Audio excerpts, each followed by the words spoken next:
Quando herdei a casa do avô à beira do lago, uma cigana me parou logo no portão e disse baixinho: "A primeira coisa que você deve fazer é abrir o fogão e não fale nada para o seu marido." Eu apenas sorri, mas naquela mesma noite o abri e vi: "Bem-vindos ao canal." Antes de começarmos, por favor, escrevam de onde vocês estão nos assistindo.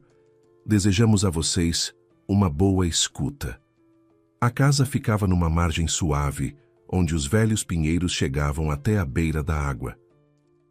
As toras cinzentas tinham escurecido há muito com as chuvas e o tempo. O telhado estava coberto de musgo, e do portão até a varanda se estendia uma trilha de pedras chatas, cada uma das quais o dono havia colocado ele mesmo, escolhendo pelo tamanho e encaixando com tanta perfeição que entre elas nunca brotava erva daninha. O terreno era grande, da estrada até o próprio lago, com acesso à água, um deck de tábuas enegrecidas e uma velha canoa virada de barriga para cima perto do galpão. Os pinheiros eram altos, majestosos, e quando o vento soprava do lago, eles uniam de forma constante e surda, como um órgão numa sala vazia. Seu Maneco Cardoso havia morado ali por 43 anos, sozinho depois de enterrar sua esposa, Zilda. Os moradores da comunidade o consideravam um homem arredio. Não ia às reuniões comunitárias, não deixava estranhos entrarem no terreno, respondia cumprimentos com um breve aceno de cabeça e quase não conversava com ninguém. Apenas com a carteira Lourdes, que uma vez por mês trazia sua aposentadoria, e sempre ficava 5 minutos parada no portão, contando as novidades da redondeza, e com a cigana Mara, que morava na última casa além da ribanceira. Com Mara, eles podiam passar uma tarde inteira na varanda sem trocar 10 palavras. Apenas ficavam em silêncio lado a lado, olhando para o lago. E para ambos, aquilo era suficiente. Mas arredio, seu Maneco não era. Ele simplesmente sabia muito bem o que vale a atenção humana quando há interesse por trás dela. A casa à beira do lago, o terreno amplo, o acesso à água, o pinheiral, tudo isso há muito atraía pessoas que queriam comprar, alugar ou ajudar a colocar tudo em ordem. E toda vez por trás dessa ajuda havia o interesse de alguém. Uns chegavam com conversas sobre desenvolvimento da região. Outros propunham parcerias vantajosas. Outros simplesmente apareciam como vizinhos e, entre um assunto e outro, perguntavam se não era pesado manter um terreno tão grande sozinho. Seu Maneco via através de tudo isso. Em 79 anos de vida, havia aprendido a distinguir o interesse verdadeiro do falso pelo simples tom de voz e quase nunca se enganava. Ele tinha uma única neta, Vera, filha de seu filho André, que morreu num acidente quando a menina tinha 12 anos. O acidente aconteceu no inverno. Na rodovia, num trecho de gelo, André voltava do trabalho e perdeu o controle do veículo. Seu Maneco soube da morte do filho por telefone, parado na cozinha junto à janela. Desligou o aparelho, sentou num banquinho e ficou assim até a manhã. Não chorou, não sabia como. Ficou apenas olhando para a escuridão atrás do vidro, enquanto um único pensamento rodopiava na cabeça. Ele havia sobrevivido ao filho. Aquilo era errado, antinatural, e o mundo depois disso se tornou para ele diferente, mais silencioso e mais frio. Após a morte de André, a nora levou Vera para a capital e procurou manter o mínimo de contato com o sogro. Achava-o um velho difícil e intratável. Ligava nas festas, dizia frases de protocolo. Aos convites para visitar, respondia de forma evasiva. Vera cresceu conhecendo o avô principalmente por raras viagens de verão, uma semana em julho, às vezes 2, e por telefonemas nos quais seu Maneco falava pouco, mas sempre perguntava as mesmas coisas. "Você está bem? Não está sendo maltratada? Venha quando puder." A voz dele no fone era abafada, contida, e Vera sempre prometia aparecer e sempre adiava. Mas quando vinha, sentia algo que não havia no apartamento da capital. A sensação de uma casa de verdade. O cheiro de fumaça do fogão impregnado nas paredes. O rangido das tábuas do assoalho, cada uma com seu próprio som. Umas em tom grave, outras fino, como se reclamassem. A luz quente pelas janelinhas com cortinas brancas que a avó Zilda tinha costurado anos atrás e que o avô jamais havia trocado. E o lago, que ao entardecer ficava rosado, não de forma vibrante, mas suave e suavemente velada, como se alguém tivesse tingido a água com aquarela. O avô não era carinhoso no sentido usual. Não abraçava, não dizia palavras bonitas, não dava presentes. Mas Vera sabia que, para ele, ela era a única pessoa no mundo pela qual ainda valia a pena se segurar. Isso se sentia não nas palavras, mas na forma como ele a recebia na varanda. Saía meia hora antes da chegada dela e ficava parado, segurando o corrimão, olhando fixamente para a estrada. Rafael Moura entrou na vida de seu Maneco Cardoso 3 anos antes de conhecer Vera. Naquela primeira vez, ele chegou à comunidade num carro azul escuro com placas da capital. Parou em frente ao armazém local e entrou. A atendente Nídia, mulher comunicativa e que não via nada de estranho nas perguntas de estranhos, contou-lhe prontamente tudo o que ele queria saber. Quem mora à beira do lago? Quais idosos ficaram sozinhos? Quem tem terrenos grandes? Ali o seu Maneco, dizia Nídia, esfregando o balcão. Senta sozinho como uma coruja. Casa boa, sólida, construção antiga. Terreno enorme até a beira da água. E herdeiros pode-se dizer que não tem. O filho morreu há muito tempo e a neta na capital nem aparece. É uma pena o velhinho, claro, mas ele mesmo é assim. Não deixa ninguém chegar perto. Rafael ouvia com atenção, acenava com a cabeça, fazia perguntas adicionais, de forma discreta, entre um assunto e outro, de tal modo que Nídia nem percebeu como havia entregado tudo o que sabia. Naquele mesmo dia, ele se aproximou da casa, apresentou-se como especialista em imóveis rurais, tirou do bolso um cartão de visitas, estendeu ao avô e começou a falar com desenvoltura e segurança, como se recitasse um texto decorado. Que as terras à beira d'água haviam valorizado muito, que um terreno daquele tamanho valia um dinheiro sério, que seu Maneco poderia viver bem pelo resto dos seus dias se vendesse ao menos uma parte. O avô estava na varanda de braços cruzados sobre o peito e ouvia em silêncio. Quando Rafael se calou, seu Maneco disse uma frase. Eu não vendo, nem parte, nem o todo. Vá embora. Rafael sorriu. Um sorriso profissional, ensaiado, deixou o cartão no corrimão e foi para o carro. 2 meses depois voltou. Dessa vez sem cartões, com roupas simples, jaqueta, botas de borracha, como as de um pescador de fim de semana. Chegou ao portão, pediu licença para pegar água no poço. Seu Maneco indicou com a mão sem dizer nada. Rafael encheu o balde. Não tinha pressa para ir embora. Sentou na borda da boca do poço e puxou conversa. Perguntava sobre o lago, sobre a pesca, se não era solitário morar assim. O avô respondia com brevidade. Não, às vezes sim, não me queixo, mas não o mandou embora. Observava. Via como Rafael segurava o balde, como sorria, como virava a cabeça levemente para a direita quando escutava. Guardava tudo na memória. Quando Rafael foi embora, seu Maneco ficou por muito tempo parado à janela, olhando para a estrada vazia. Depois tirou da gaveta da mesa um velho caderno de capa xadrez, que mantinha há muitos anos, anotando o que considerava importante e temia esquecer, e escreveu em letra caprichada. O mesmo apareceu de novo. Roupas diferentes, modos diferentes. Faz de conta que é outra pessoa. Acha que não reconheci. Reconheci. A terceira visita aconteceu no outono. Rafael apareceu novamente, desta vez com a proposta de ajudar a consertar a cerca, que de fato havia tombado de um lado. O avô saiu para a varanda, olhou para ele com um olhar longo e pesado e, dessa vez, não ficou calado. Eu me lembro de você, disse, não em voz alta, mas com cada palavra caindo como uma pedra. Você veio na primavera, se apresentou como avaliador. No verão veio pedir água, fingindo ser um turista. E agora é a minha cerca que não te deixa em paz. Tenho 79 anos, mas não perdi o juízo. O que você quer da minha casa? Rafael ficou genuinamente desconcertado, sem fingimento. Não esperava que o velho se lembrasse e associasse tudo, Tentou desviar com uma piada, disse algo sobre coincidência, mas seu maneco já não estava ouvindo. Ele apontou para o portão e disse: "Não volte mais, está avisado." Rafael foi embora, mas não desistiu.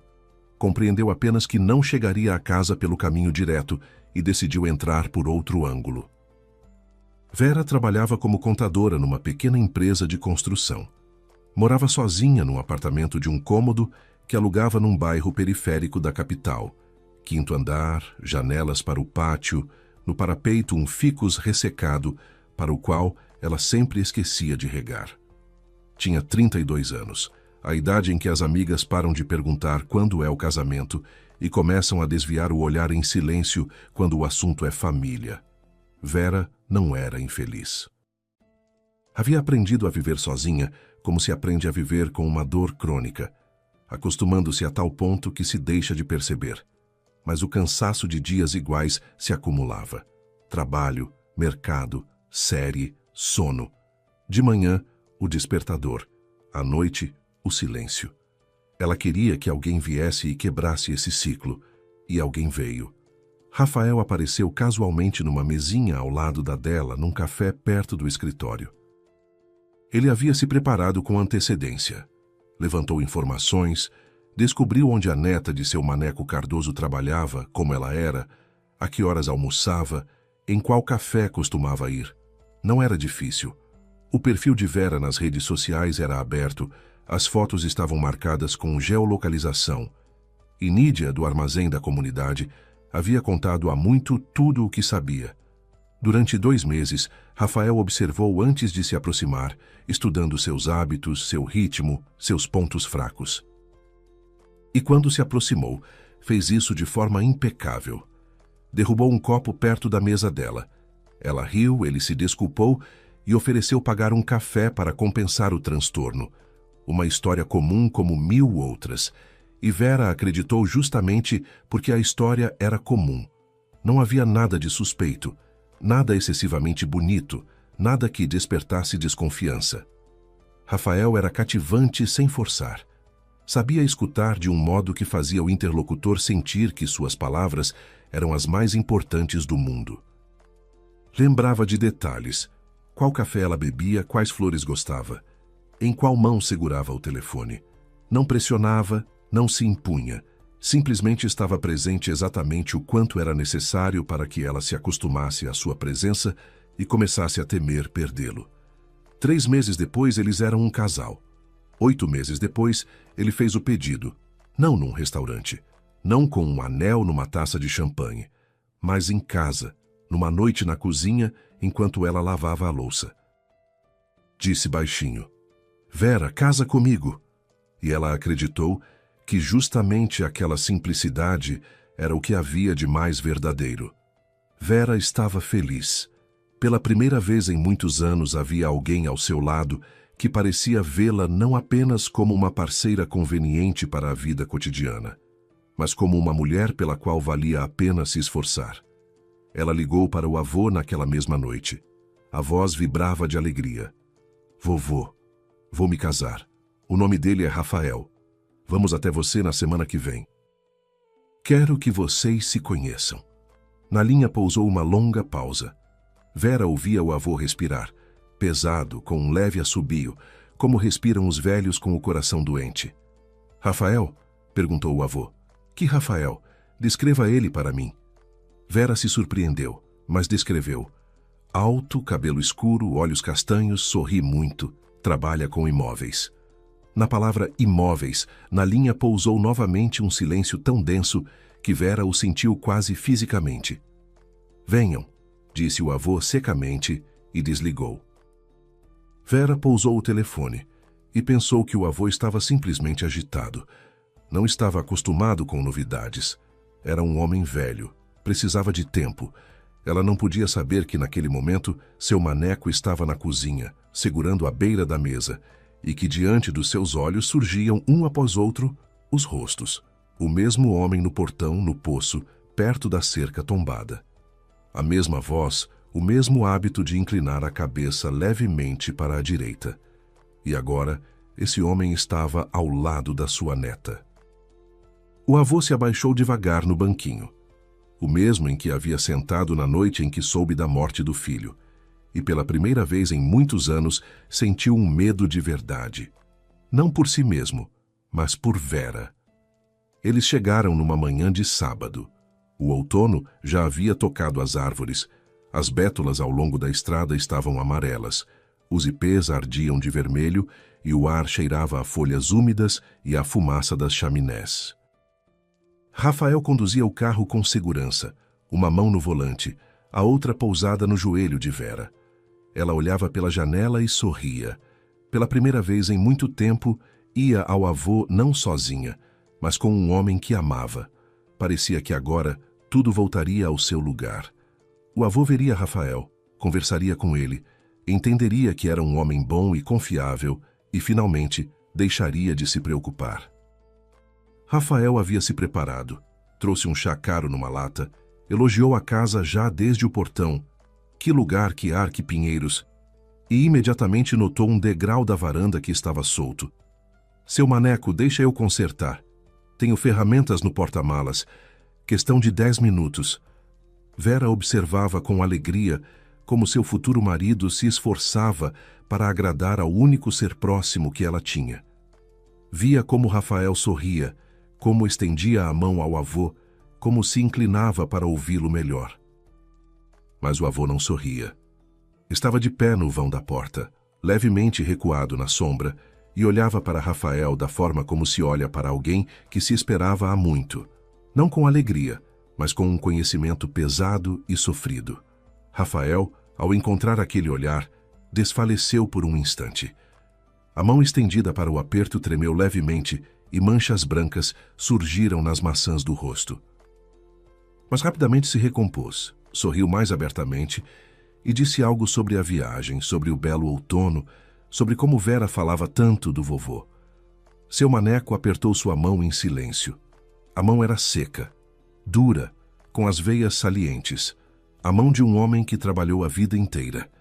Ele apertou a palma de Rafael um pouco mais forte do que o necessário e segurou um segundo a mais. Depois soltou e recuou para dentro, deixando-os entrar. Dentro, a casa cheirava ao calor do fogão e a algo herbáceo. O avô havia preparado erva cidreira, como sempre fazia quando esperava visitas. Na mesa havia uma tigela com laranjas do próprio pomar, pão cortado em fatias grossas e um pote de mel com uma colher de madeira. Vera foi para a cozinha colocar a água para ferver e assim que ela desapareceu atrás da porta, seu maneco se virou para Rafael. "Nós nos conhecemos", disse ele em voz baixa. Rafael estava perto da janela, fingindo contemplar o lago. Ao ouvir essas palavras, se virou, ergueu as sobrancelhas e respondeu com suave surpresa na voz.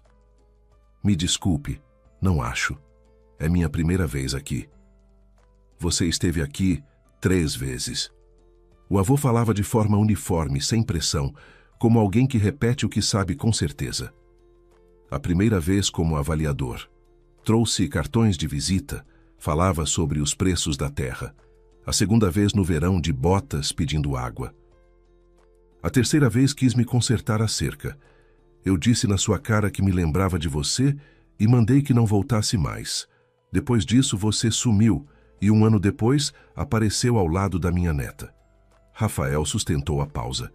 Por alguns segundos ficou em silêncio, olhando nos olhos do avô. E então sorriu, não amplamente, mas com aquela expressão de compreensão condescendente que as pessoas assumem quando falam com alguém que consideram não completamente lúcido. "Seu maneco", disse ele baixinho, quase com ternura. "O senhor deve estar me confundindo com outra pessoa. Entendo que, na sua idade, os rostos às vezes se misturam. É absolutamente normal, mas garanto ao senhor que não nos conhecemos. Eu me lembraria." O avô ficou em silêncio. Estava parado, apoiado com a mão no encosto da cadeira, e olhava para Rafael com aquele olhar pesado e imóvel diante do qual as pessoas geralmente desviam os olhos. Mas Rafael não desviou. Manteve o sorriso como um escudo. Durante o almoço, Vera se esforçou para que tudo corresse bem.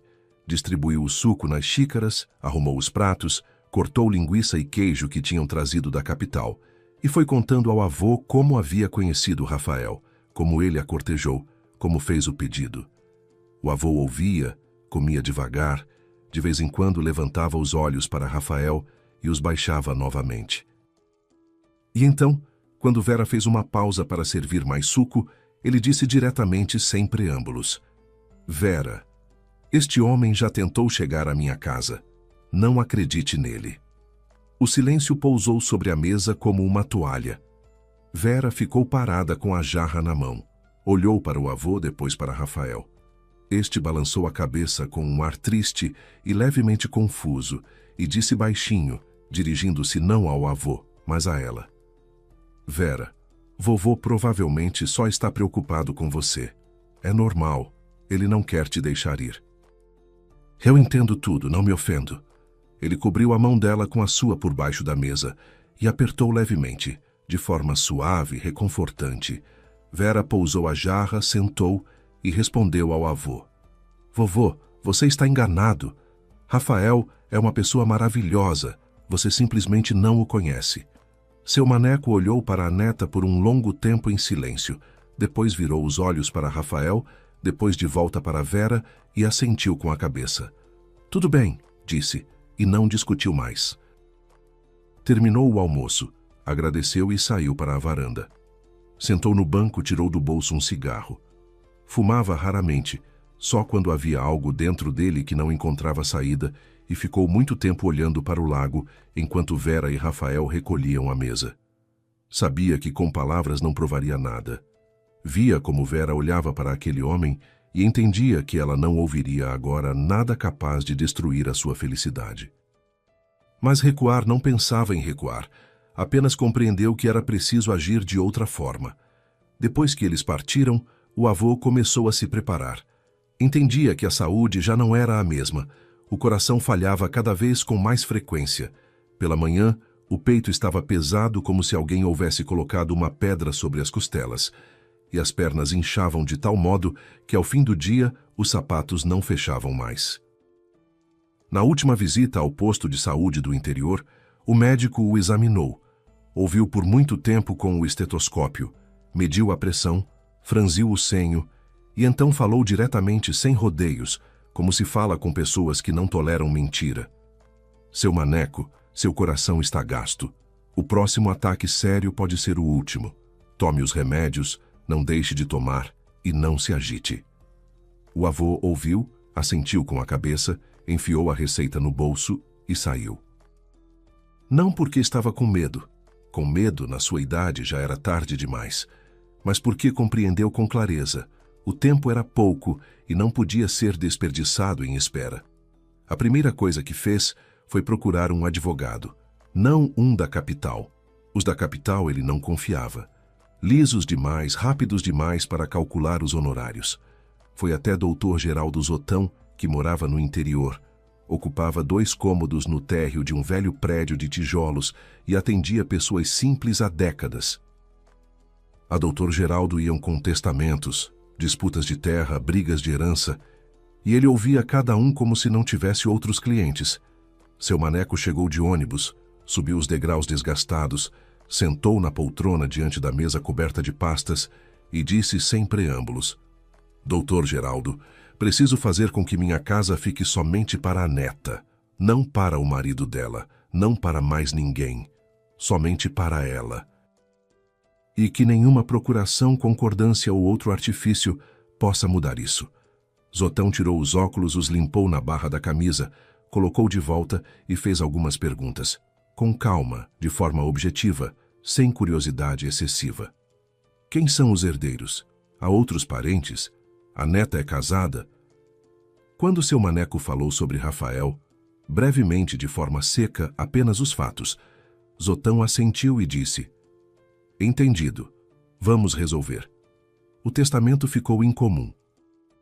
A casa passaria exclusivamente a Vera como propriedade pessoal, não sujeita à divisão em nenhuma circunstância, nem em caso de divórcio, nem de falência, nem por decisão judicial. Qualquer ato com a casa, venda, hipoteca, doação, permuta, só poderia ser realizado pessoalmente mediante apresentação de documento de identidade, sem qualquer procuração. Além disso, seu maneco insistiu numa cláusula especial. Se Vera vendesse a casa dentro de 5 anos após recebê-la, todo o valor obtido passaria para um fundo de caridade de apoio a crianças órfãs. Zotão, que havia redigido testamentos por mais de 30 anos, ficou admirado com tal precaução. "O senhor está falando sério? 5 anos?" O avô olhou para ele e respondeu: "Esse homem vai pressionar para a venda." "Quero que pressionar não sirva para nada." Zotão assentiu e formalizou tudo como pedido. 2 vias, uma com o tabelião, outra com Zotão. Depois, o avô cuidou das provas. Lembrava que durante a segunda visita de Rafael, quando viera pedir água, eles ficaram parados no poço, e do outro lado da estrada, no jardim da frente, a carteira Lourdes fotografava suas flores. Ela fotografava tudo o que florescia no verão: rosas, dálias, gérberas, e depois mostrava as fotos às vizinhas. Seu maneco esperou que Lourdes trouxesse a próxima aposentadoria e pediu: "Lourdes, olha no telefone as fotos daquele dia de verão. Lembra que você estava fotografando as flores? Pode ser que a gente tenha entrado por acaso no enquadramento, eu e aquele homem?" Lourdes pegou o telefone, foi folheando, encontrou. E de fato, em 3 fotos tiradas de ângulos diferentes ao fundo, por detrás dos arbustos floridos, eram visíveis seu maneco e Rafael. Estavam parados no portão, um de frente para o outro. Os rostos se distinguiam, não em close, mas o suficiente para reconhecer. Numa das fotos, Rafael estendia algo, aparentemente a mão ou um papel. Na outra, sorria com a cabeça inclinada levemente para a direita, como sempre fazia. "Me imprime essas fotos", pediu o avô, "e escreve atrás a data e que você mesma tirou." Lourdes não perguntou para quê. Imprimiu no dia seguinte. Em cada foto, escreveu atrás a data e sua assinatura. Trouxe ao avô num envelope. Ele agradeceu e guardou. No caderno, seu maneco registrou de forma cuidadosa as datas e circunstâncias das 3 visitas. Encontrou o cartão que Rafael havia deixado no corrimão da varanda na primeira vinda. Estava na gaveta da cômoda, embaixo de uma pilha de recibos. Rafael Moura, consultor de imóveis rurais, número de telefone, nenhum endereço. O avô juntou tudo: o envelope com a carta que havia escrito a Vera, as fotos, o cartão, as páginas arrancadas do caderno com as anotações. Colocou numa lata de biscoito, aquela mesma com um galo desenhado na tampa que Zilda certa vez havia trazido de uma viagem. Enrolou a lata num pano velho e a pôs no fogão, atrás da tampa de ferro fundido, no lugar onde ninguém iria procurar quem não soubesse. Deslizou a tampa de volta, limpou as mãos nas calças e sentou à mesa. Restava uma coisa, a mais difícil. Era preciso decidir quem diria a Vera onde procurar. Deixar um bilhete junto ao testamento era arriscado.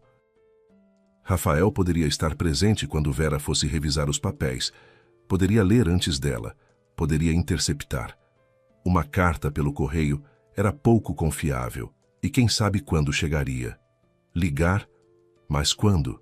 O avô não sabia em que dia morreria e não podia contar com uma última ligação. Precisava de uma pessoa a quem confiar uma única frase, com a certeza de que seria entregue no momento certo, sem perguntas desnecessárias. Ele foi até Mara.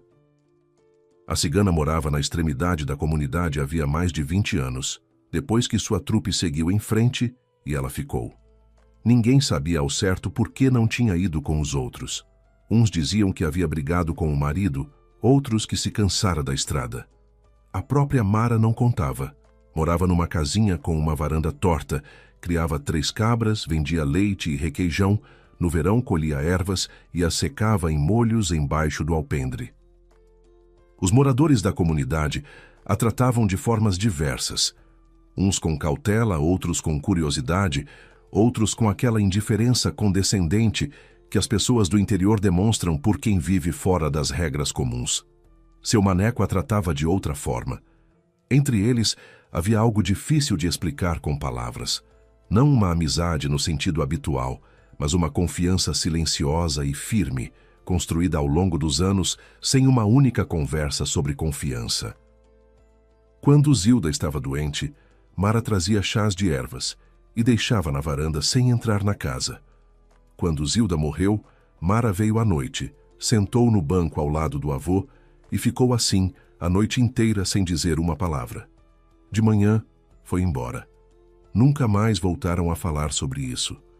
Mas desde então o avô sabia. Se havia uma pessoa a quem se pudesse confiar algo importante sem explicações, era Mara. Ele bateu na porta dela pelo fim da tarde. Mara abriu, olhou para ele em silêncio e recuou, deixando-o entrar. Dentro, estava quente e cheirava a leite de cabra e ervas do mato. Sobre o parapeito, havia potes com algo escuro, infusões. O avô não entendia bem. Mara não convidou para sentar, mas indicou a cadeira perto da janela. Ficou de pé à frente com os braços cruzados, esperando.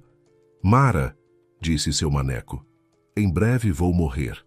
Talvez daqui a 1 mês, talvez daqui a meio ano, mas em breve. Quando isso acontecer, minha neta virá até mim. Com o marido ou sem ele, não sei. Mas quando ela vier, encontre-a e diga uma coisa, que ela abra o fogão. E que não conte nada para o marido. Não explique mais nada, somente essas palavras. Consegue? Mara o olhou por um longo tempo. Seus olhos escuros estavam imóveis, o rosto calmo. Não perguntou por quê. Não perguntou o que havia no fogão, não perguntou por que não podia dizer ao marido. Simplesmente assentiu com a cabeça e disse uma palavra. Digo. Seu maneco se levantou, ficou parado por um segundo e saiu. Mara o acompanhou até o portão e olhou para ele de costas até que ele desapareceu na curva. O avô andava devagar, apoiando-se pesadamente na bengala, mas o dorso estava ereto. Voltou para casa quando o sol já se punha sobre o lago, sentou na varanda, no seu banco com a tinta descascada, e pela primeira vez em muito tempo, sentiu algo parecido com paz. Não alegria. Não havia motivo para alegria, mas a tranquilidade de quem fez tudo o que podia e sabe que fez certo. O lago roseava, os pinheiros escureciam contra o céu. Ao longe, um pica-pau batia. O avô ficou olhando para a luz que se apagava, devagar, sem pressa, como se dissesse adeus. Seu maneco Cardoso morreu no início do outono, tranquilamente, no sono. Quem o encontrou foi Lourdes. Chegou pela manhã com a aposentadoria, empurrou a porta. Não estava trancada, como sempre. O avô nunca trancava, dizia. Quem quer entrar, entra. Uma fechadura não salva. Entrou no quarto e o viu na cama, por cima da colcha, vestido, como se tivesse deitado um instante para descansar e não tivesse acordado. Mãos cruzadas sobre o peito, rosto sereno, sem dor. Na mesinha ao lado havia um copo d'água, cheio, intocado, e uma foto de Zilda, aquela em preto e branco, em que ela estava jovem, num vestido com gola branca, e ria. Lourdes ficou parada perto da cama, benzeu-se e foi para fora ligar. Vera soube pelo telefone. Não ligou Lourdes, mas a vizinha da casa em frente, Dona Tamara. Mulher barulhenta, mas boa, disse coletamente, Vera, o vovô morreu. Vem. Vera estava no corredor, um chinelo no pé. O outro havia perdido quando correu para o telefone. Pousou o aparelho, encostou na parede e lentamente escorregou até o chão. As lágrimas vieram imediatamente, mas não só de dor, ou não apenas de dor, da culpa. Aguda, súbita, ensurdecedora. Ela não havia ido vê-lo naquele verão, sempre adiando. O trabalho não deixava. Depois começaram uma reforma no banheiro. Depois Rafael disse, o que se faz nessa comunidade? Mosquitos, tédio. E ela não foi. O avô esperou, saiu para a varanda, olhou para a estrada, preparou erva cidreira para 2 e não a viu chegar. Rafael reagiu com contenção. Saiu do quarto, viu Vera no chão, ajudou-a a se levantar, sentou-a no sofá, trouxe água. Meus pêsames, disse com voz uniforme. Precisa ir, vai. Eu, por enquanto, não consigo. Tenho amanhã um compromisso importante. Impossível remarcar. À noite ligo. Me conta como está lá. Vera não insistiu. De certa forma, até ficou aliviada. Queria ficar na casa do avô sozinha, sem Rafael, sem sua voz, sem sua presença, sem a necessidade de explicar por que doía tanto. No enterro apareceu pouca gente. Lourdes com o marido, Dona Tamara, mais uma vizinha, uma velhinha silenciosa, o nome da qual Vera não lembrava, e o médico do posto de saúde, o mesmo que havia alertado o avô sobre o coração. Mara apareceu, ficou um pouco afastada dos demais, com um lenço preto na cabeça, as mãos cruzadas diante de si, olhando. Não para o caixão, não para o chão, mas para Vera. Durante toda a breve cerimônia, enquanto baixavam o caixão, enquanto lançavam punhados de terra, Mara não tirou os olhos dela. Quando todos se dispersaram, uns para a mesa de velório na casa de Dona Tamara, outros para suas casas, Vera ficou sozinha junto ao túmulo. Ficou de pé, abraçando a si mesma, olhando para o montículo de terra fresca, para a cruz de madeira com a plaquinha, para as flores artificiais que alguém havia trazido. Mara não foi embora. Esperava um pouco adiante, junto ao muro do cemitério, com paciência, sem apressar. E quando Vera finalmente se virou e caminhou para a saída, a cigana veio ao seu encontro. Elas ficaram uma de frente para a outra, Vera com os olhos vermelhos e o cabelo despenteado. Mara, imóvel, escura, calma, como uma pedra. Ele pediu para eu transmitir, disse Mara em voz baixa, porém clara, olhando diretamente nos olhos de Vera. Quando você voltar para a casa, abra o fogão e não conta nada para o marido. Vera piscou, abriu a boca para perguntar o quê, por que o fogão. Mas Mara já havia recuado um passo e balançado a cabeça. Não pergunta. Depois se virou e foi embora pela trilha em direção à ribanceira, para a sua casa. Vera ficou olhando para ela de costas, parada no portão do cemitério, e sentiu que dentro dela, sob as camadas de dor e cansaço, movia-se algo novo. Não medo, não curiosidade, mas uma premonição de que aquelas palavras simples mudariam tudo. Vera voltou para a casa já ao entardecer. A comunidade estava em silêncio. Nenhuma voz, nenhum latido de cachorro. Apenas o vento mexia nos galhos dos pinheiros pela janela e, ao longe, junto à ribanceira, uma cabra balava.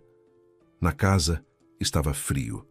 O fogão não havia sido aceso há muito tempo, provavelmente desde que o avô ficou de cama, talvez antes ainda. Cheirava a umidade, madeira resfriada e algo mais. Aquele cheiro indizível de espaço desabitado que surge quando uma pessoa deixa a casa. Vera acendeu a luz. A lâmpada fraca sob o teto, num plafonê empoeirado, mal dispersava a escuridão pelos cantos. As sombras pousavam sobre as paredes, sobre o velho armário com o espelho rachado, sobre as sandálias do avô perto da porta, que ele nunca havia guardado. Ela passou pelos cômodos. Tudo estava como se lembrava e ao mesmo tempo diferente. Sem o avô, as coisas pareciam desamparadas, como se tivessem perdido o sentido. O relógio na parede estava parado, o pêndulo imóvel. Ninguém havia dado corda. Na mesa da cozinha havia um jornal aberto na página da grade de programas de televisão e um lápis com o qual o avô circulava o que queria assistir. O último círculo estava marcado ao lado do noticiário da noite. Vera olhou para a data e desviou os olhos. Sentou no banquinho perto da janela, aquele mesmo em que o avô ficava sentado pela manhã enquanto a chaleira esquentava, e por muito tempo olhou para a escuridão. O lago atrás da janela estava preto, sem nenhum reflexo. O céu estava encoberto de nuvens e nem a lua havia. O silêncio era tal que Vera ouvia sua própria respiração e o pulsamento nas têmporas. As palavras de Mara não saíam da cabeça. Abre o fogão e não conta nada para o marido. Vera nem entendia por que levou aquilo a sério. Uma cigana, um cemitério, um pedido estranho. Tudo aquilo soava como o começo de uma história absurda, do tipo que se conta à noite ao redor de uma fogueira. Mas Mara havia dito aquilo sem teatralidade, sem um sussurro misterioso, sem aquele arrebatamento que Vera havia visto nos filmes. Disse simplesmente de forma objetiva, como quem repassa um recado. Ele pediu, eu estou dizendo. E justamente essa simplicidade não a deixava em paz. O avô também era simples, nunca dizia palavras a mais. E se havia pedido para transmitir exatamente essas palavras, era porque havia algo importante por trás delas. Vera se levantou do banquinho e se aproximou do fogão. Velho, de tijolos, com uma alvenaria escurecida pelo tempo e uma tampa de ferro fundido que precisava ser erguida por baixo para abrir. Vera lembrava-se daquele fogão desde a infância. O avô o acendia todas as noites. E Vera, ainda pequena, gostava de se sentar no chão ao lado, olhar o fogo pela portinha entreaberta e ouvir o estalido das toras. A avó Zilda assava nele pão de queijo e broa, e a casa inteira cheirava de um modo que fazia querer nunca ir embora. Agora o fogão estava frio e morto. Vera puxou a tampa. O ferro fundido não cedeu de imediato. Rangeu. E com esse som arrepios percorreram seus braços. Ela puxou com mais força. A tampa deslizou, abrindo as entranhas escuras, exalando cinza e fuligem velha. Vera se inclinou, espeitou por dentro, tateou com a mão. E os dedos tocaram algo duro, envolto num pano. Ela tirou o embrulho, pôs na mesa e abriu. Uma lata de biscoito. Aquela mesma com um galo desenhado na tampa, que Vera lembrava da infância. A avó Zilda guardava nela botões e linhas. Depois, quando os botões foram parar em outro lugar, a lata ficou na prateleira do despenseiro, vazia, esquecida. E agora estava diante de Vera, pesada, recheada de algo. Vera tirou a tampa. Dentro havia um envelope de papel grosso com a inscrição "Para Vera após a minha morte". 3 fotografias, um cartão de visitas, algumas páginas cuidadosamente arrancadas de um caderno e uma folha dobrada em 4, algum documento ou sua cópia. As mãos tremiam. Vera ela mesma não sabia bem se era de frio, de agitação ou daquela premonição que havia se instalado dentro dela ainda no cemitério e que agora crescia, enchendo o peito. Ela pegou o envelope, rasgou cuidadosamente a borda e tirou algumas folhas manuscritas. A letra do avô, cuidadosa, levemente trêmula, como a de um homem que aprendeu a escrever numa escola antiga. As letras eram uniformes, as linhas retas. Nenhuma palavra riscada. O avô claramente havia pensado muito antes de pegar a caneta. Verinha, se você está lendo isto, é porque eu parti e Mara cumpriu sua palavra. Escrevo isso porque em vida você não quis me ouvir. Não te culpo. O amor fecha os olhos. Eu sei, fui assim também, mas agora escuta. Seu marido Rafael conhece esta casa há muito tempo. Ele veio aqui 3 vezes antes de te conhecer. Na primeira vez, se apresentou como avaliador. Queria que eu vendesse o terreno. Eu o mandei embora. Na segunda vez veio como por acaso para pegar água. Eu o reconheci, mas não o expulsei. Queria ver o que estava tramando. Na terceira vez, quis me consertar a cerca. Eu disse a ele na cara que o lembrava e mandei que não voltasse mais. Depois disso, ele sumiu e 1 ano depois apareceu ao seu lado. Eu reconheci imediatamente que era o mesmo homem, os mesmos olhos, o mesmo sorriso, a mesma voz. Só que agora ele não veio até mim, veio através de você. Eu te disse, você não acreditou. Ele te convenceu de que eu confundia. Eu não confundo. Eu nunca confundi nada. Nessa lata, há provas. Fotos em que ele está ao meu lado, na frente da minha casa. O cartão que ele deixou na primeira visita. Minhas anotações com datas. Olha para tudo isso e decide você mesma. Se mesmo assim ele disser que não me conhecia, então todo o seu casamento foi uma mentira desde o primeiro dia. Não quero que você sofra, mas quero que você saiba a verdade. Porque viver com um mentiroso é uma prisão da qual você nem sabe que precisa fugir. A casa deixei para você. Somente para você. O advogado é Dr. Geraldo Zotão. O telefone está escrito no verso. Ele vai explicar tudo. Não vende, não transfere, não faz nada sem antes falar com ele. Me perdoa se fui um mau avô. Eu te amei mais do que sabia mostrar. Seu avô maneco. Vera terminou de ler e ficou imóvel por alguns minutos. As folhas estavam diante dela na mesa, sob a luz fraca da lâmpada, e o silêncio na casa tornou-se diferente, não vazio, mas pleno, como se cada palavra do avô ainda soasse no ar, refletindo nas paredes, no teto, nas velhas toras. Depois ela pegou as fotos, uma por uma, devagar, como se pega algo frágil.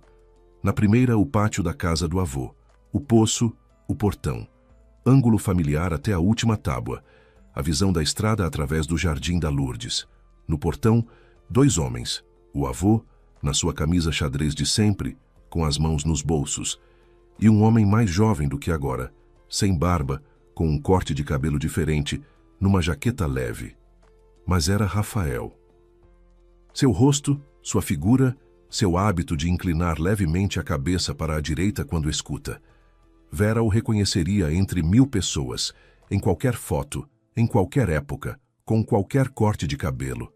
Na segunda foto, o ângulo era diferente, mais próximo, como se Lourdes tivesse dado um passo à frente. Rafael estava quase de frente para a câmera e sorria, com aquele mesmo sorriso que Vera conhecia tão bem, suave, levemente cerrado, cativante. Só que não era dirigido a ela, mas ao avô, ou a quem Rafael naquele momento tentava cativar. A terceira foto estava menos nítida, levemente desfocada, mas o essencial se via. Rafael estendia ao avô algo pequeno, retangular, um cartão de visitas. Vera pegou o cartão da lata. Cartolina fina e branca, levemente amarelada pelo tempo. Rafael Moura, consultor de imóveis rurais, e um número de telefone. O mesmo número que estava nos seus contatos com o apelido Rafael Meu Hearts. Ela tirou o telefone, abriu os contatos, comparou. Dígito por dígito. A coincidência era absoluta. E diante dessa coincidência, algo dentro dela se partiu. Silenciosamente, sem ruído, como se parte um fio no qual estava pendurado um peso. Vera releu as anotações do avô. Linhas cuidadosas, datas precisas, palavras secas e exatas. Veio um homem, apresentou-se como avaliador, perguntou sobre o terreno, deixou o cartão. Nome: Rafael. Depois, o mesmo homem, roupa diferente, pediu água. Fingiu não me conhecer. Eu reconheci. E a terceira anotação. Ele de novo, ofereceu-se para consertar a cerca. Eu disse que me lembrava. Foi embora. Depois, vazio. Nenhuma anotação. Depois da última linha, Rafael não havia mais aparecido. Entre essa última anotação e o primeiro encontro casual com Vera no café, havia passado pouco mais de um ano durante o qual Rafael havia encontrado outro caminho até a casa. Vera compreendeu tudo, não de uma vez, não num só golpe, mas devagar, como se ruísse por dentro um edifício que ela havia considerado sólido. Andar por andar, viga por viga. Cada andar era uma lembrança, como ele havia derrubado o copo casualmente no café, como guardava os detalhes, seu café preferido, seus hábitos, como havia proposto o casamento na cozinha, sem pompa, baixinho, de verdade. Como dizia que via o avô pela primeira vez. Como balançava a cabeça com um sorriso triste, insinuando esquecimento senil. Cada lembrança agora ganhava um fundo falso, e diante desse fundo falso ficava fisicamente enjoada. Não em sentido figurado, mas de verdade, até um espasmo na garganta. Nesse momento o telefone tocou. A tela mostrou Rafael Meu Hearts. Vera ficou olhando para a tela por alguns segundos, depois atendeu, fazendo o possível para que a voz não tremesse. Oi, está bem? Rafael soava animado, como em casa, como alguém para quem tudo estava em ordem. Chegou, está tudo bem na casa? Não caiu? Está tudo bem, disse Vera. A voz saiu uniforme, e ela própria se surpreendeu como isso foi fácil. Olha, estive pensando. Rafael baixou um pouco o tom como quem fala de algo secundário. Você podia dar uma olhada nos papéis do vovô enquanto está por lá. Os velhos costumam guardar todo tipo de coisa. Documentos, cadernetas de poupança, recibos. Você procura, tá? Malo li o que tem. Vera sentiu um frio percorrer suas costas. Não de corrente de ar, mas por dentro, de algum lugar sob as costelas. Ele está perguntando. Nem um dia se passou desde o enterro. A terra do túmulo ainda está úmida, e ele já está perguntando sobre papéis. E olha o fogão também, acrescentou Rafael, e em sua voz apareceu algo novo. Não ansiedade, mas tensão, quase imperceptível, como uma rachadura no vidro. Os velhos às vezes colocam coisas lá. Me contaram. Vera ficou imóvel. A lata estava diante dela, na mesa, aberta com as fotos e a carta. Ela deslocou o olhar para o fogão. A tampa estava afastada, e a boca escura da câmara de combustão olhava para o cômodo como uma boca aberta. Ele sabe do fogão? Ou desconfia? Ou falou por sorte? Vera engoliu em seco e respondeu da forma mais tranquila que pôde. Tá, vou olhar. Por enquanto não tem nada de interessante. Pó e móveis velhos. Tudo bem. Rafael pareceu relaxar. Não demora muito por lá. A casa a gente vai acabar vendendo mesmo. O que a gente vai fazer aqui no interior? Os lugares são bonitos, claro, mas viver lá é impossível. Volta, a gente conversa. Já até pensei em quem procurar para a avaliação. Ele falava sobre isso com leveza, de forma corriqueira. Entre outros assuntos, vamos vender. Como se a casa já lhe pertencesse. Como se o avô a tivesse deixado não para a Vera, mas para os dois.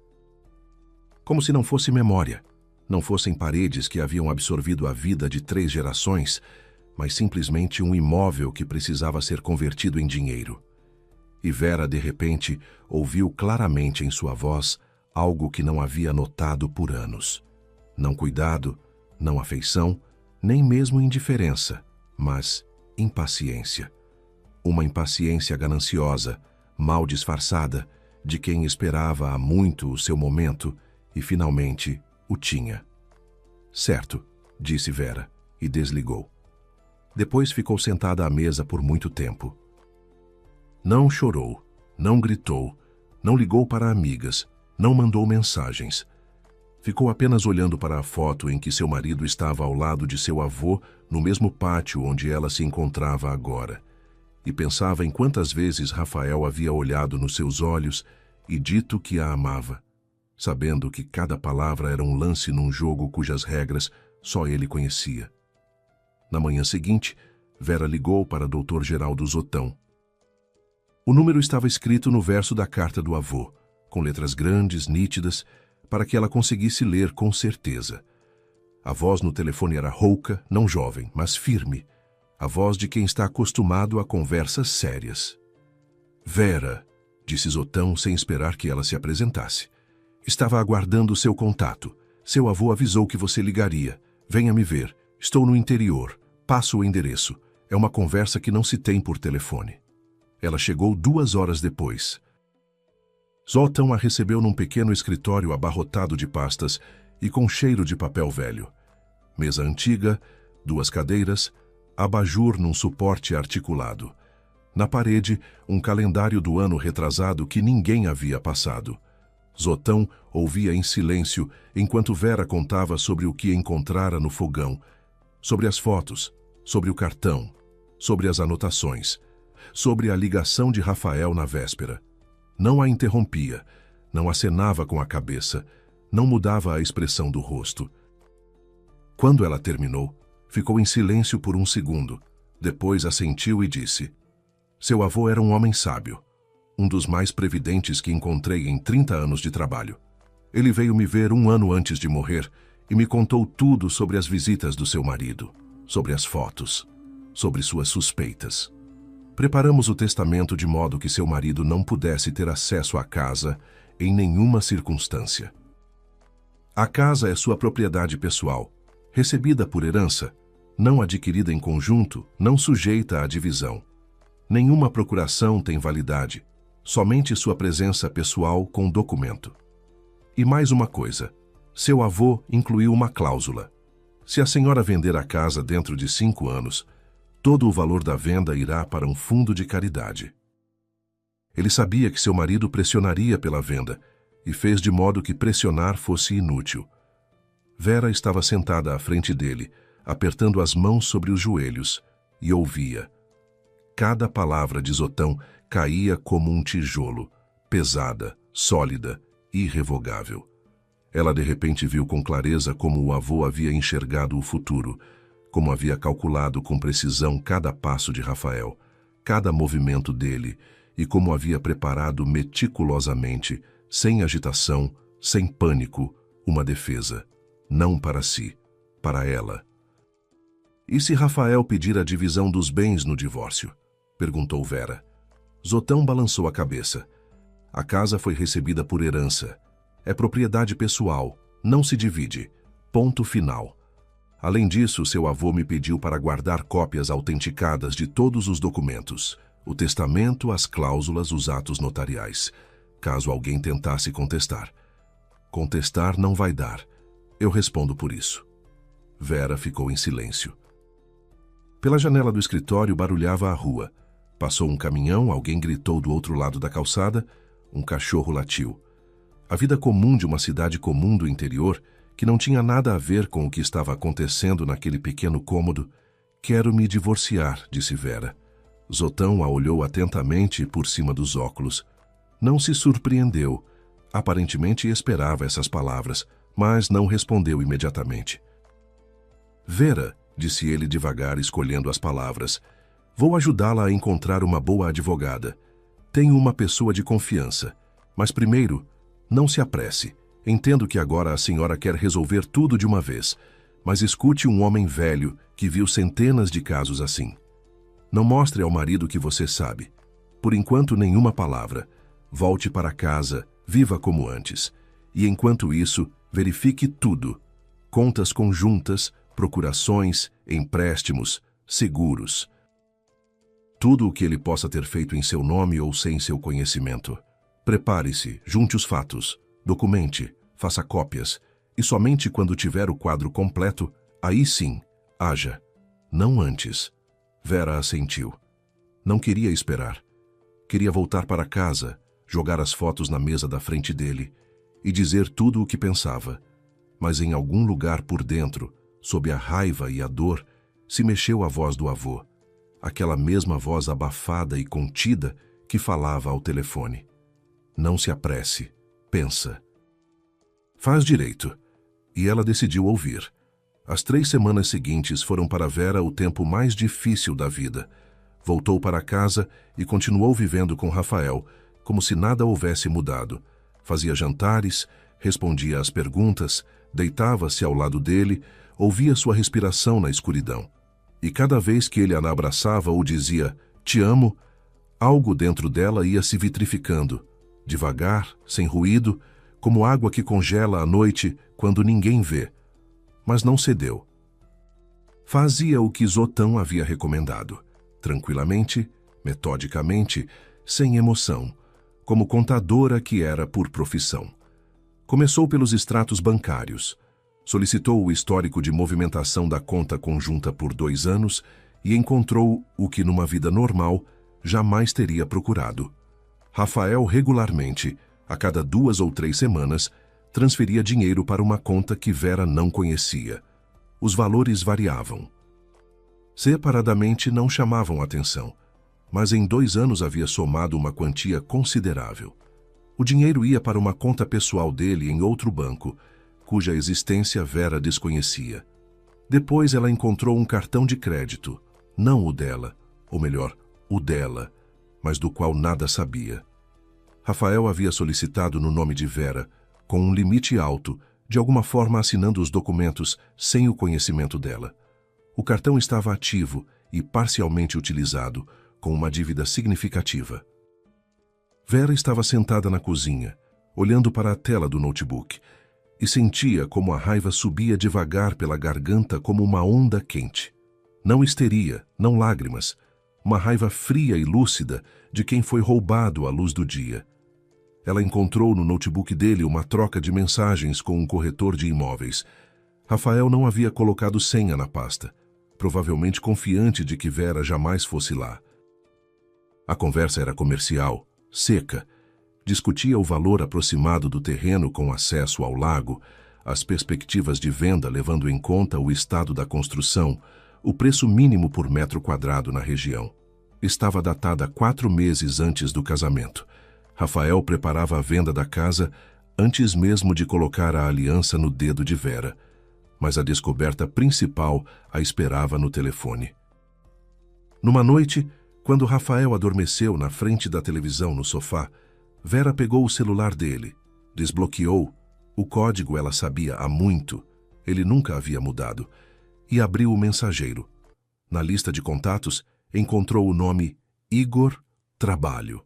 Abriu a conversa, e o mundo virou de uma vez por todas. Não era nenhum Igor, era Cíntia. A troca de mensagens vinha de mais de 2 anos. Era terna, íntima, repleta de planos para o futuro.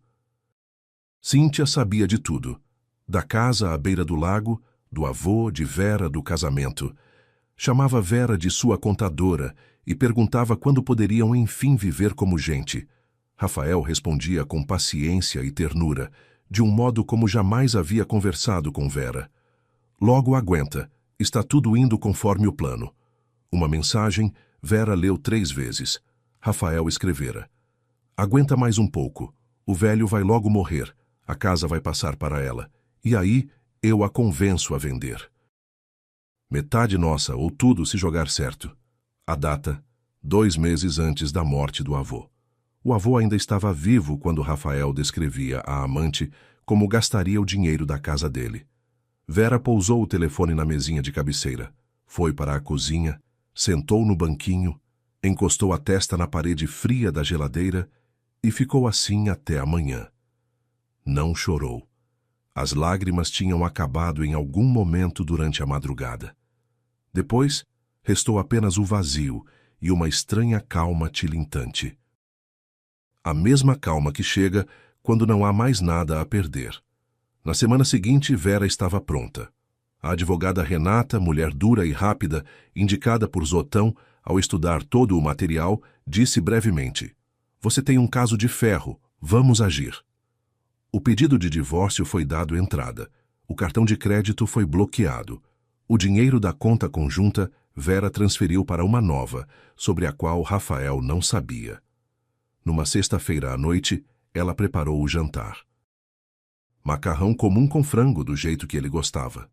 Rafael chegou do trabalho, tirou os sapatos, sentou à mesa, pegou o garfo. Vera sentou do outro lado e, em silêncio, colocou diante dele a foto. Aquela mesma. Ele e o avô no portão. Rafael olhou para a foto. O garfo parou no meio do caminho até a boca. Ele baixou devagar a mão, pousou o garfo na borda do prato e levantou os olhos para Vera. Ela pôs a segunda foto, a terceira, o cartão de visitas, depois a carta do avô. Rafael empurrou o prato. Vera via seu rosto mudar. Primeiro desconforto genuíno, sem fingimento. Depois um cálculo instantâneo. Os olhos se estreitaram, os lábios se apertaram, o cérebro trabalhou, buscando uma versão. Depois, uma tentativa de retomar o controle. Os ombros se abriram, o queixo se ergueu. Vera, eu posso explicar tudo. A voz era uniforme, tranquila. Não é o que você está pensando. Seu avô, ele mesmo me pediu para ajudar com a avaliação. Eu estava ajudando, e aí ele decidiu que eu queria enganá-lo. Ele era velho, desconfiante. Você mesma sabe. Vera ficou calada. Estava esperando exatamente isso. Mais uma mentira. Precisava ouvi-la uma última vez. E isso? Ela pôs diante dele os prints da conversa com Cíntia. Também vai explicar? E aí, pela primeira vez em todos esses anos, o rosto de Rafael ficou vazio. Não assustado, não culpado, vazio, como uma tela em que desligaram a imagem. De onde você tirou isso? Perguntou ele baixinho. Do seu telefone, do seu notebook, dos extratos bancários, do fogão do vovô, de todos os lugares, Rafael. Ele se levantou, ficou parado junto à mesa, esfregou o rosto com as mãos, depois se virou e disse. E o que impressionou Vera foi a tranquilidade com que aquilo soou. Tá bem. E o que você vai fazer agora? Já fiz, respondeu Vera. O pedido foi dado entrada. O cartão foi bloqueado. Suas coisas estão no corredor. O táxi chega em 20 minutos. Rafael foi embora naquela mesma noite. Em silêncio pegou a mala, em silêncio calçou os sapatos, em silêncio saiu. Pelo advogado tentou contestar o divórcio, exigiu a divisão da casa. O juiz negou. O testamento era impecável. Zotão havia cuidado de tudo. Depois Rafael começou a ligar e escrever. Ora ameaçava, ora implorava. Vera trocou de número. Cíntia, ao saber que a casa não viria, sumiu em uma semana. Como o avô havia escrito na carta, os que ficam por interesse vão embora quando o interesse acaba. O divórcio foi formalizado 3 meses depois. Vera não exigiu nada, apenas a liberdade. Na primavera, ela foi até a casa do avô, não como hóspede, não como herdeira, como dona. Consertou a cerca, aquela mesma que Rafael certa vez havia se oferecido para consertar. Caiou o fogão, trocou os vidros das janelas, plantou ao longo da trilha cravos de defunto e calêndulas, os mesmos que a avó Zilda cultivava. Encontrou no galpão a vara de pescar do avô, foi até o lago e ficou sentada na margem até o pôr do sol, vendo a água rosear. No terceiro dia, Mara veio, trouxe um pote de leite de cabra, sentou no banco da varanda. Vera preparou o chá e elas ficaram em silêncio por muito tempo, como ficam em silêncio as pessoas que não precisam de palavras. Ele sabia de tudo, disse Vera por fim. Desde o começo. Mara assentiu. Por que ele pediu a você especificamente? Mara olhou para o lago, ficou em silêncio por um instante e respondeu. Porque eu não ia perguntar por quê. Ele pediu. Eu fiz. Simples assim. E Vera compreendeu que justamente essa simplicidade, sem perguntas, sem condições, sem dúvidas, era o que o avô mais confiava. Não a astúcia, não aos papéis, mas a palavra de uma pessoa que cumpre uma promessa. 1 ano depois, Vera passou para o trabalho remoto e se mudou para a casa do avô de vez. O lago, ao entardecer, continuava ficando rosado. O fogão em que o avô havia escondido a verdade aquecia a casa nas noites de inverno. Na prateleira havia 2 fotos. O avô com a avó Zilda, jovens em frente à casa recém-construída. E Vera no portão, sozinha, no dia em que sentiu pela primeira vez que aquela casa era de verdade sua. Às vezes, ela tirava a lata de biscoito com o galo na tampa e relia a carta. Não porque havia esquecido, cada palavra ela sabia de cor, mas porque cada vez que os olhos chegavam à última linha, eu te amei mais do que sabia mostrar. Ela sentia que o avô estava por perto. Aqui, nessas paredes, nesse ar, no rangido das tábuas, no cheiro de fumaça, na luz rosada sobre o lago, ele nunca foi a lugar nenhum. Simplesmente ficou na casa que havia construído para quem amava. Obrigado por terem escutado essa história. Com vocês, esteve o canal Recanto das Histórias. Desculpem os erros. Escrevam nos comentários o que acharam. Se gostaram, se inscrevam no canal.